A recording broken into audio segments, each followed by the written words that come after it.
Ito na kailan, ito na yung part 2 ng bisogo. Paksiw na bisogo, kailan nalinisan ko na ito. Kailan nilagyan ko na ng suka, tubig, sibuyas, bawang at saka paminta, bitchin. Yan, hintay na natin kumulo kailan. Tapos mukbang tayo sa SM, Sirok Manga. Masarap to kailan. Isa sa mga mahal na isda. Pero napakasarap nito kailan. Pwede rin ko na ito. Sigang, sigang paksiw, inihaw. Pero mas the best nito kailan yung paksiw. Sarap nito kailan. Bagong huli, press na press kailan. Part 2 ng bisogo natin na pagsabat natin kanina sa dagat. Kailan, yan. Ang dali lang to kailan. Abang-abang na lang kailan.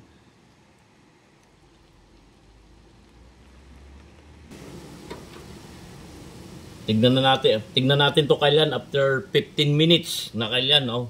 Kumukulo na kailan. Ayan, oh. Press na press kailan. Okay na to.